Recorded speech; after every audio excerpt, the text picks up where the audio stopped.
LifeLock, how can I help? The IRS said I filed my return, but I haven't. 1 in 4 tax-paying Americans has paid the price of identity fraud. what do I do? My refund, though. I'm freaking out. Don't worry, I can fix this. LifeLock fixes identity theft guaranteed and gets your money back with up to $3 million in coverage. I'm so relieved. No problem. I'll be with you every step of the way.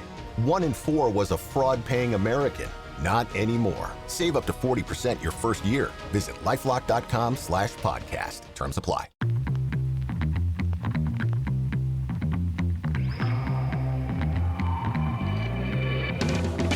Welcome to the 1905 podcast. Each week, Joe and I bring you our unfiltered takes on the highs, the lows, and everything in between, following the Blues from Gate 13 of the Matthew Harding stand. Let's hit the notes. Final whistle has just gone. PSG 5, Chelsea 2, and honestly, this is one of the most difficult podcast notes I think I've had to do, to be honest, since we started 1905, because 20 minutes ago, I was sitting here watching this, so proud of what Chelsea were doing, so proud of our performance, thinking we've got it here to the home of the European champions, not only matched them, but bettered them in many areas, well worthy of the scoreline at 2-2, and kind of thinking greedily, can Chelsea go and win this? Can we take a lead back to Stamford Bridge? Dembele comes off, obviously Kabachkela comes on, and you're thinking, okay, well, Dembele's going off, that's good news. And we looked brilliant. And, you know, listening to the commentary, I think the commentators were with us as well, Chelsea had been superb. Obviously, the way that the next 20 minutes plus 5 minutes injury time played out has left us with a 5-2 scoreline that probably means we're out. We're going to need a miracle, aren't we, in the second leg?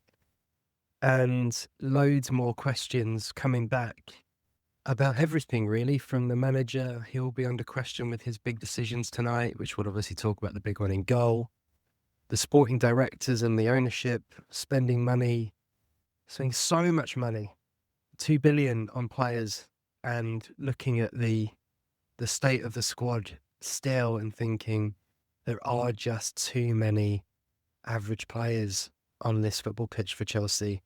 And in big moments, in the biggest games in the Champions League, in the league, we do come wanting, found wanting too many times. And that's why it's so frustrating. I think it is frustrating tonight because you saw in spells just how good Chelsea can be. Joe and I were messaging each other, you know, constantly really on WhatsApp, and both of us, for most of it, going, oh, absolutely loving this, you know, really, really excited.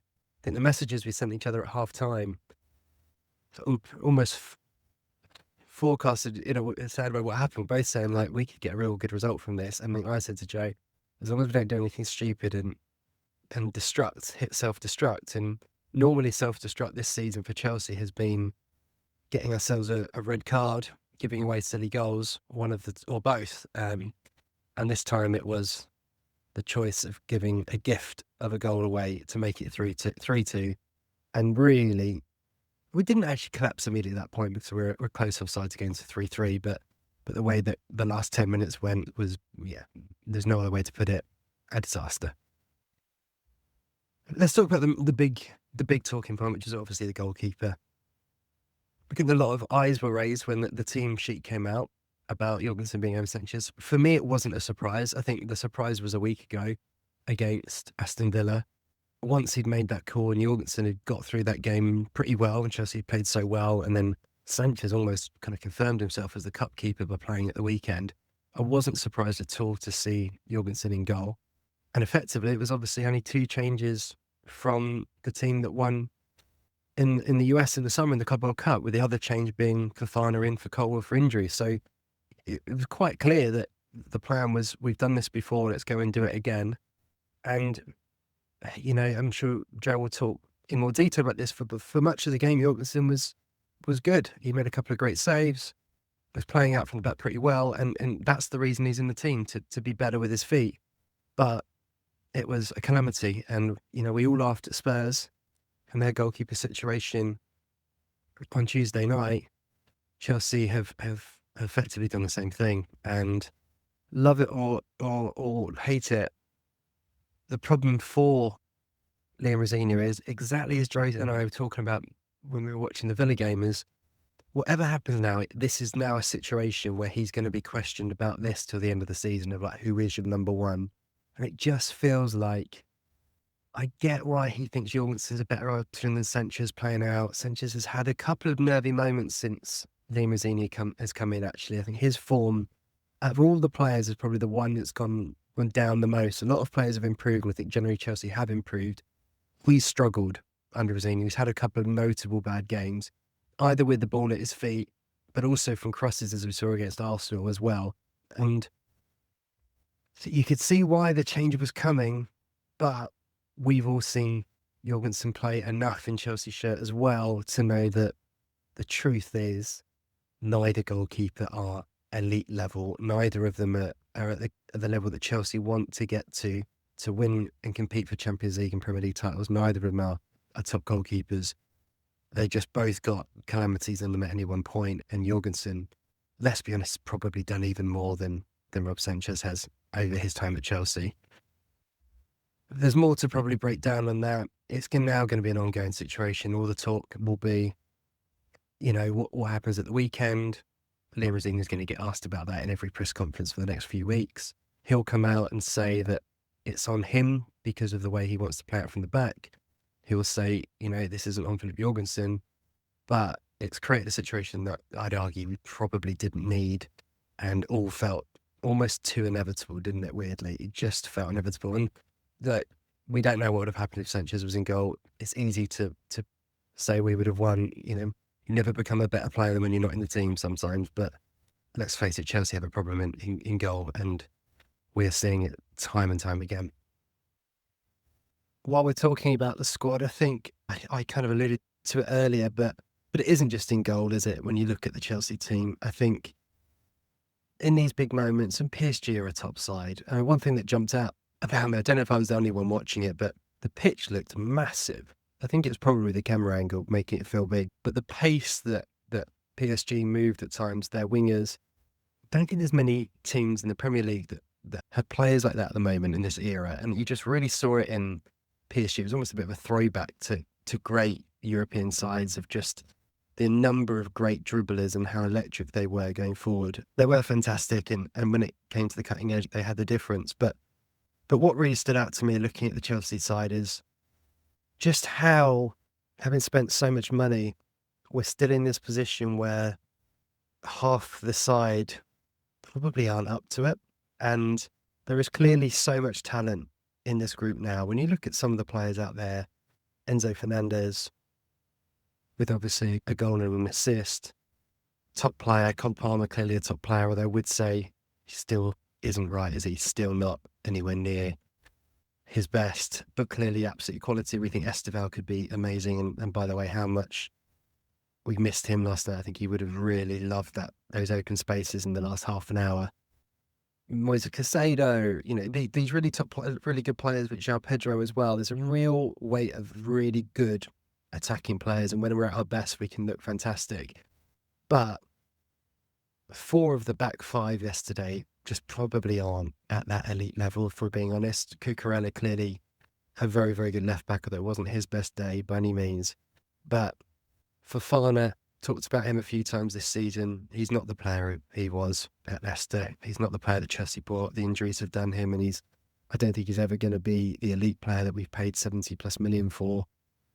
Trev Chalobah, as we've said, is a very capable centre-back, but he isn't elite level. And then at right back, Malo Gusto, again, had moments, scored a goal, but still isn't at top level. And then obviously we've talked about the goalkeepers. I mean, that's 4 of the back 5 who just aren't good enough. And Chelsea have spent so much money and wasted so much money in those areas. And we'll do a deeper breakdown in the next international break, about our transfer business. But it's quite clear that Chelsea have misspent, and the frustration with the ownership, the frustration with the sporting directors will continue, because unfortunately, having spent all that money, Chelsea should be better than they are. And when you looked at obviously the subs that we brought on and really offered very little, yeah, you just have that feeling, don't you, when Lindelof comes on, that he's not going to do much. And again, when we bought him, we had full of high hopes, but he just doesn't look good enough. If I'm being frank.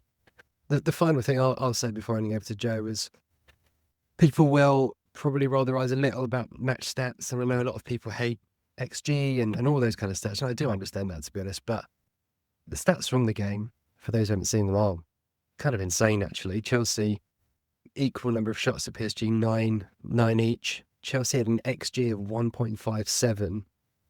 PSG had an XG of 0.9. To score 5 goals from an XG of 0.9 is pretty incredible.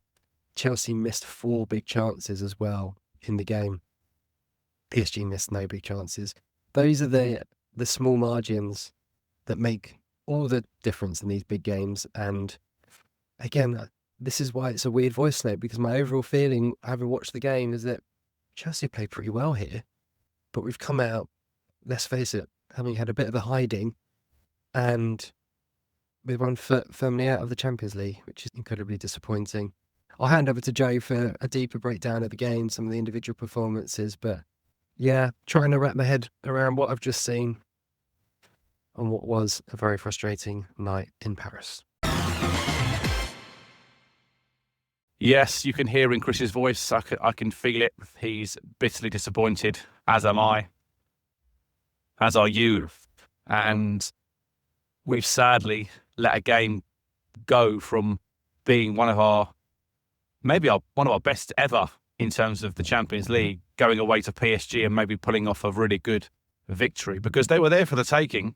And we can talk about the 5-2 result in a minute, and we can talk about some certain individuals, but let's not be too hasty and say that that was a completely rubbish game of football, because I've got to say, I think it's one of the best performances I've ever seen from Chelsea, particularly in the last few years that I can think of. End-to-end game, but we were certainly in the ascendancy, and I think that Chelsea deserved way more than they got last night. But you have to put the ball in the net. If you don't put the ball in the net, then there's no point playing. You know what I mean? If you're gonna play well all day long but never score, it's almost pointless.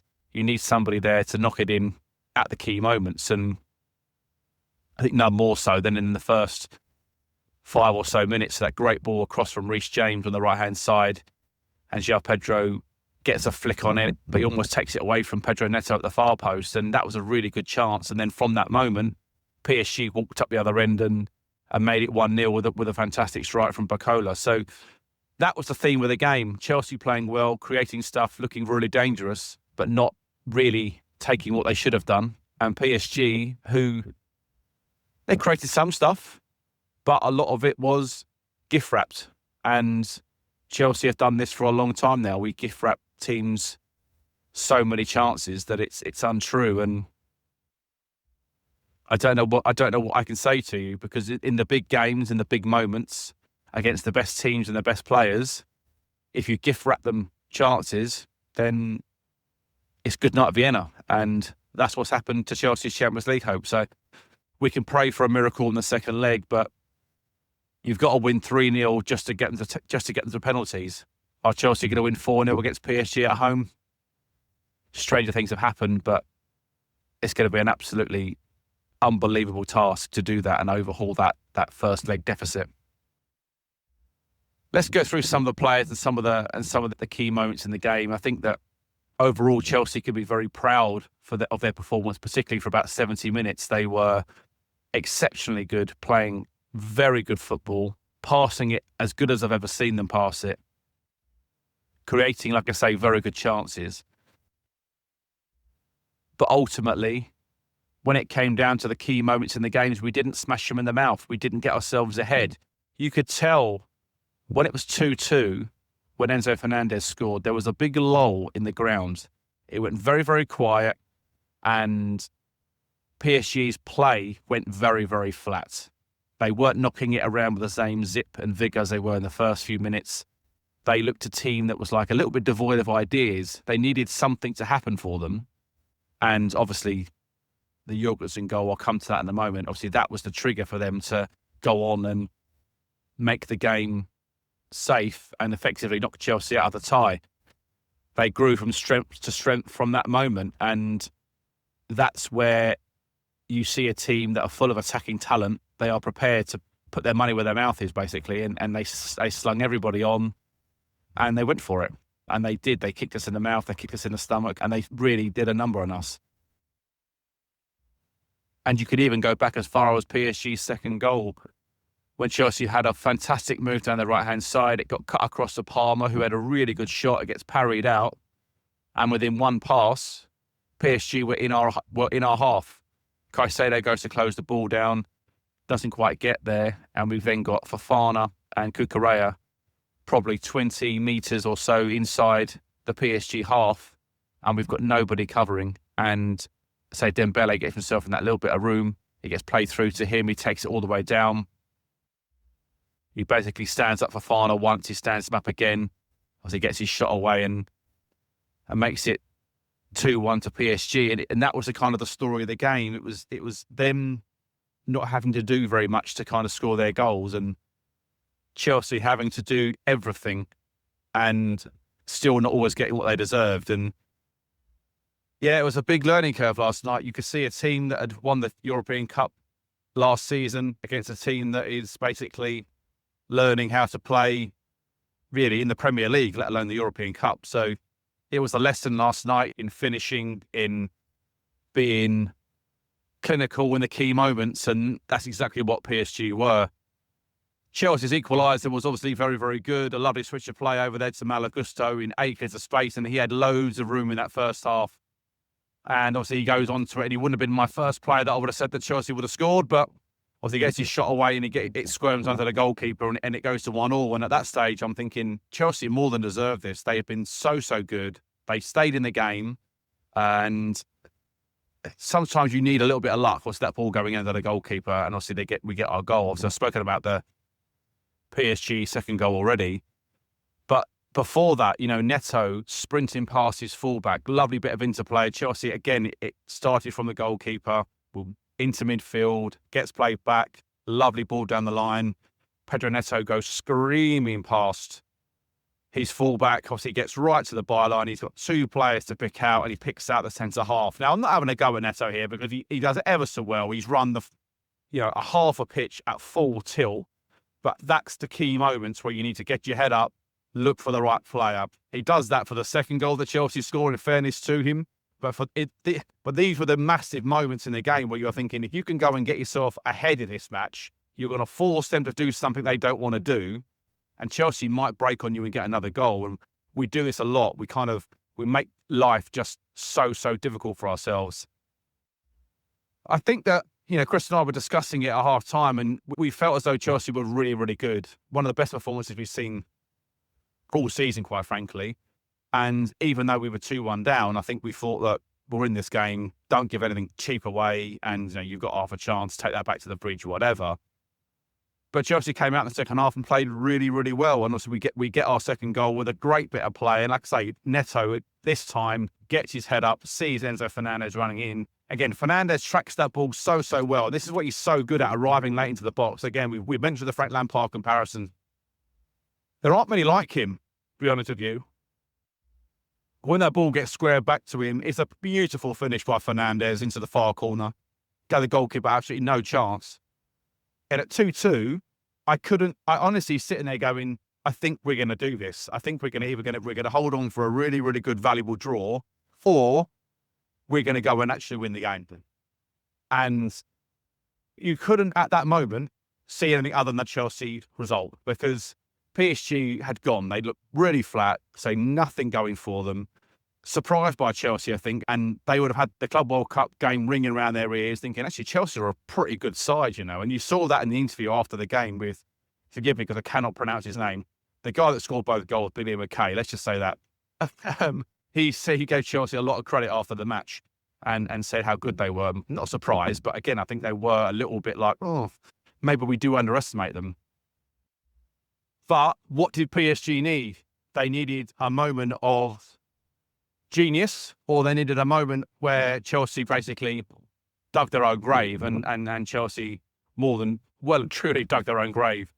I just want to go back before we go out that third goal for PSG, because I just want to highlight the game that Jorgensen had. And I've spoken to a few people today, non-Chelsea fans, and all in agreement with me that Jorgensen up to that point and had a very steady game. Playing out from the back, he was fine. He made one error in the first half, in fairness, where he did give the ball away. I think it was his very first touch, actually, he gave the ball away. Other than that, he made 2 excellent saves in the first half, parrying onto the crossbar. And there was another one just before that where he dives down low and makes a great save. He had a decent game to this point, and with the ball at his feet, he was very, very good. And there's no getting away from it. The way that Chelsea were able to create the moves for, like, Pedro Neto, the chance in the first half where he goes streaming through and pulls the ball back to the wrong person, that chance doesn't come about if we don't play out from the back. So I understand the reasons why we do it and all the rest of it. But herein lies the issue, is that he had a good game to that point, and even in the second half, he hadn't done anything wrong, hadn't put a foot wrong at this stage, but it only takes a minute. And when that ball got laid back to him, you're going, who were you looking at? Because I couldn't see where it was even going. If you look at the angle of the ball when he passes it, there's not a Chelsea player in sight. He's actually aiming for Cole Palmer, but Cole Palmer is nowhere near that ball. If that did get past Barcola, who blocked it, it would have gone nowhere near Cole Palmer anyway. So it was a shanked pass, but not just any shanked pass, right on the edge of your box. Obviously, PSG nick it. It bounces up to Vitinha, really, really nice. Lobs the goalkeeper, and the rest is history. And you just felt as though the whole team, the energy got sapped out of them. The life had just completely gone. And for a moment, you're thinking, okay, it's not the end of the world. It consolidated a little bit after the goal, where you're thinking, just don't do anything silly now, and we'll be okay. And obviously the ball gets whipped across to the guy who I can't pronounce his name, and whips that ball into the far corner. An unbelievable, magical goal. Fantastic goal. I mean, it really was class. And at 4-2 then, you're thinking, oh, this has gotten away from us now.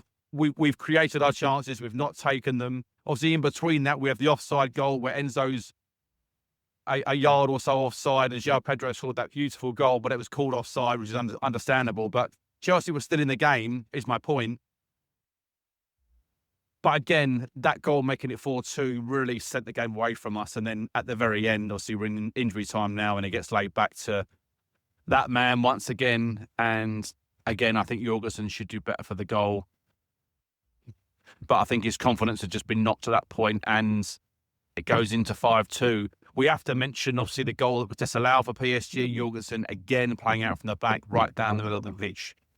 Forget who he played into now. It might have been Enzo. It could have been Caicedo. I don't remember exactly, but it didn't get there. PSG nicked it. They were offside this time, but they scored again. Basically, another pass out from the back from Chelsea. And you do wonder at what stage Chelsea will start to learn that, particularly in these key moments and Champions League matches, and the way the tie was poised, you just sometimes have to just knock it long, or you sometimes have to look for a longer pass out, even if it's not a long ball at the middle. Look to your wingers, look to get the ball out of that area. And I know there'll be those that say, well, if you play like that, there's no guarantee that the ball won't come straight back. Well, that's true, and I can understand that. But equally, the ball coming back from the halfway line, they've got to do an awful lot more to score from there than they have 3 yards from your own box.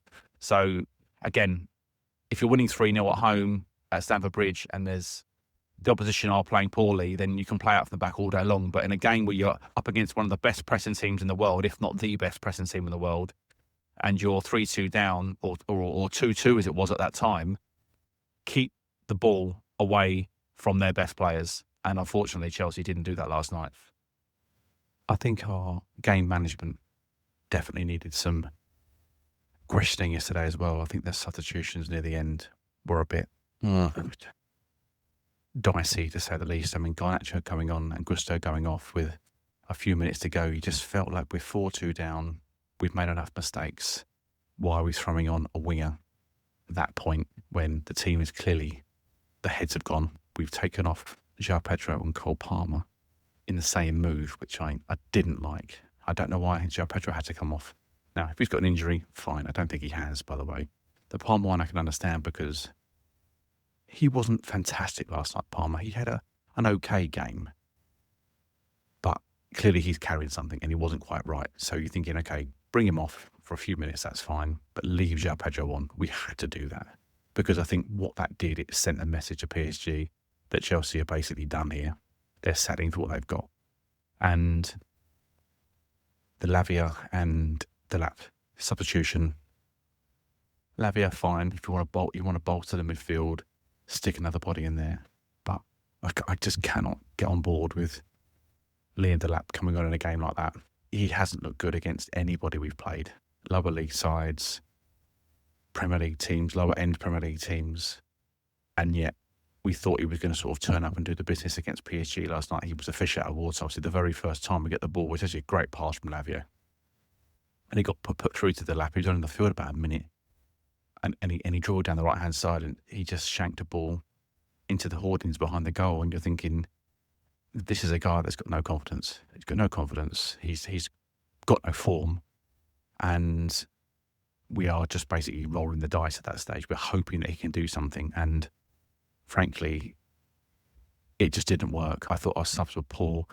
And quite frankly, I think it's a bit of a state of the squad. You know, we can talk about the squad maybe in another voice note, but there's just too many people that come on now into this team when the first 11 is playing and it looks pretty good, and there's one or two players below that also are very good that come into the team that could play in the first 11. But then you're looking at the likes of the bench and Bad Issuers on there, and like I say, Delap's on there. It doesn't fill you with any real joy that you're going to get back into the game. And if there was an injury, say, to Fofana or Trev last night, if Bad Issue had to come on and be your next man up, it doesn't fill you with any confidence. And if Bad Issue was injured, would it be Tosin? Would he be the next man up? And you're going, goodness me. No, I'm not going to talk about Tosin because he didn't play last night, but you get my point. I think we learnt last night that Chelsea can compete with just about anybody. PSG are one of the best sides in the world. They're currently the best team in Europe, as we know. And we gave them a really good game. We gave them a real scare. They'd have come off that pitch last night probably quite happy with their result. Obviously very happy with the result, but very happy with the way that it came about, because it could have been very, very different. We found out that Chelsea are still naive. We found out that Chelsea have got massive squad depth issues. We spent a lot of money and we still have problems in certain areas of the field. We found out that we haven't really got a goalkeeper to choose from.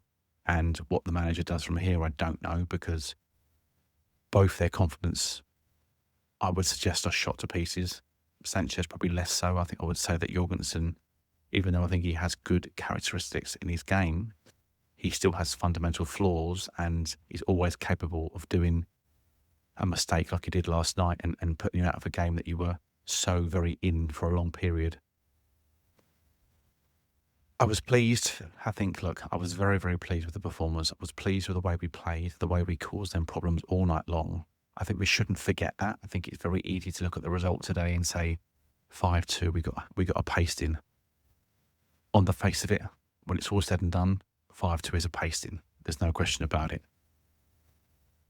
But there are ways of the way it came about. You know, Spurs 4-0 down the night before, looking like a team that are just completely devoid of any ideas, any leadership. Chelsea didn't have that last night. They had a good leader in Liam Rosinia. He set them up well. They played good football. All the pundits and all the praise today has come that way. You know, Chelsea, good. They did a good job. They played very, very well. But in the key moments in games, they made massive errors. And until they can fix this and find somebody or some people that can get hold of a group in that situation, even at 3-2, and say, whatever happens, no more goals go in. Even if we don't score again, we cannot concede again in Europe, because the game will go away from us really, really far, and it did. And Enzo Fernandez obviously threw the ball at Jorgensen after he made the second mistake, the offside goal, when it was 3-2 and it went to 4-2 and it was disallowed and pulled back. Enzo Fernandez obviously throws the ball at him and gestures with his arms to say, mate, what are you doing? Stop doing that. I don't mind that. I know there's some people that kind of go, oh, you can't be hard on him. I'm sorry, this is football. You know, you have to be hard on people. It's the way it goes. Otherwise, you never learn. I mean, Glenn Hoddle made a great point last night. You know, in training, put Jorgensen in the centre of the pitch and let Enzo Fernandez pass balls to him with people running behind him. with his back to goal and see if you can hold the ball up and hold the man off behind you, put the goalkeeper in that position and see if they like it. And then they will realise suddenly, I can't play that ball there. It's too straight, too square. And Enzo Fernandez is static and those players are running at him. So it never works. But I think I'll hand back over to Chris. I'm extremely disappointed, as you can probably tell. I'm pleased with the performance, even though the result was horrendous. And Chelsea need to bounce back very, very quickly for Newcastle at the weekend. Otherwise, we might see some more Premier League home woe. And the best sides, the best Chelsea sides, if they've had a knock in Europe, what they used to do very, very well was bounce back in the league. And you have to take care of business in domestically. Otherwise, you won't qualify for the competition next season anyway. So I've got a lot to prove at the weekend. I don't envy the manager's decision about which goalkeeper to play because Chris said at the moment it's just pull one out of a hat and see which one comes out first, because you may as well at this stage. There's not a lot between them.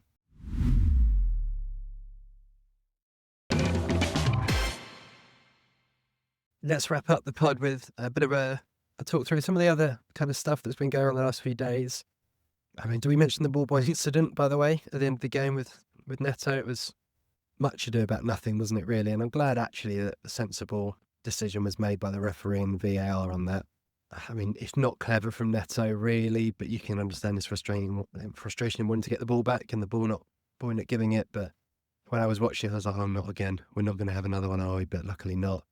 In more positive Chelsea news, let's move away from that PSG game. Levi Colwill pictured back in training this week. I don't think many of us expected to see him play again this season, but by the sounds of it, Chelsea are targeting the Port Vale game in the FA Cup. And by the way, that's worth a mention as well. Chelsea got exactly the draw. I mean, we couldn't have dreamed of a better draw, really, in the FA Cup. What a chance that is for us to get back to Wembley. He apparently has penciled that game in as a potential return date, which is huge, which is absolutely huge. We've really missed him this season, really missed him. I think we were seeing Levi really grow, not only as a player, but as a leader. In the running last season, he was absolutely fantastic. Grew as the season went on, ended the season with that all-important goal at Nottingham Forest and the clean sheet that secured Champions League, and then was very much a colossus throughout the Club World Cup in the summer as well. His injury, we've just never really recovered from it, have we, this season, in terms of not buying a replacement and a constant change in centre-back. So let's not put pressure too much on what sort of shape he'll be in for the rest of the season, but I'm sure he'll have half a 1% hope that he could have an incredible end to the season and force his way into the England squad, as unlikely as that probably feels at this point, but who knows. But great to have him back, and for an all-round, I think we've missed him actually as a character as well as much as a player this season. The season focus now, this Newcastle game at the weekend is huge, isn't it? It really is. I think, let's face it, the Champions League, well, it's an interesting one, isn't it? What does he do? If you look at the position Newcastle are in, we play on Saturday night. They are as finely poised in their tie with Barcelona as they could be, really, at 1-1. They'll be gutted, obviously not to be 1-0 out with a last-minute penalty. But for them, and where they are in the league, that has to be the priority, you would have thought. They have to be thinking that they'll make rotation, I would imagine, against Chelsea. I just would be really surprised if they don't. They've obviously got to go to Barcelona away as well in that second leg. In terms of where Newcastle are in the league, they're sitting 12th. They've got basically nothing to play for. They're nowhere near the relegation zone, of course, but they're no really nearer the Champions League places either. It's kind of bang mid-table. Very patchy recent run in the league. 1-2 and lost 3 of the last 5. They don't have a great record at Stamford Bridge. If I'm Chelsea, if I'm Neil Mazzini, I'm prioritising the Newcastle game over the PSG game. Personally, I think the opposite of what I just said about Newcastle. Chelsea, this is more important now. And had our game finished 3-2, 2-2, something like that, I think you'd be tempted to think, well, can you rest Palmer? Can you rest Enzo Fernandez, etc.? I just don't think we can. I think we've got to beat Newcastle, and particularly in the manner of the way that we lost in Paris. I think it's important for the fans to see an instant response So I would like to see us go pretty much full strength. Imagine there'll be a better rotation. People like Andrew Santos will probably come in. I think probably missed him a little bit, actually. I was surprised that Lavia came in front of him in the evening, but we'll see if he gets himself back in the team. And obviously all eyes will be, as we have said, on what happens in goal. I'll put my decision out there. I would just bring Sanchez back in and say it was a nice try, but it didn't work. And let's just go back to what we know, play a little bit more direct, and play our way through the rest of the season. I think Joe said it really well there. And I can't have a huge amount, but trying to play out against probably the best pressing team in the world. At times we did it brilliantly, but as the players got more tired and obviously the sloppiness came in, it really cost us. And it was a shame just not to see Chelsea be a bit more pragmatic in that last 20 minutes as the game was going on and do what we needed to do to see the game out. But anyway, I said I'd move on from Paris, didn't I? Let's move on. So I think it's absolutely huge. Focus on the league. There are 9 games left in the Premier League. Chelsea have to get ourselves back into the Champions League next season. And FA Cup is really open for us now. We've done really well in that draw, got a really good chance of getting to Wembley. A lot of the other teams that are still in the FA Cup have got bigger things playing for, whether that's leagues or Champions League. So Chelsea have got a chance. And I think this season still can be, it doesn't feel it right now after last night, it still can be a really good season for us. If we can say finish 4th and win the FA Cup, I'd have taken that all day long at the start of the season, to be honest. So let's focus on that. So Liam Mazzini can get them going again. I'll finish with one thing on Liam. He has to sort the defence out. He has to. I've talked a lot about it being a breath of fresh air, that Chelsea are scoring more goals and it's much more entertaining under him. I mean, that is the case, but we are conceding a lot of goals now. I mean, that's 5 against PSG, obviously. It was 2 at Wrexham. It was 2 at Arsenal, 2 against Leeds, 2 against West Ham, 2 against Napoli. There's just been far too many goals shipped, and often in, let's face it, really, really sloppy ways. So he has to get the balance right.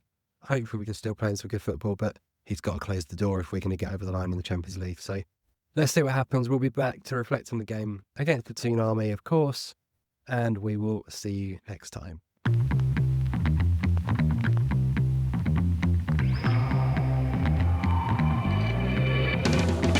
Those were the Chelsea notes for this week.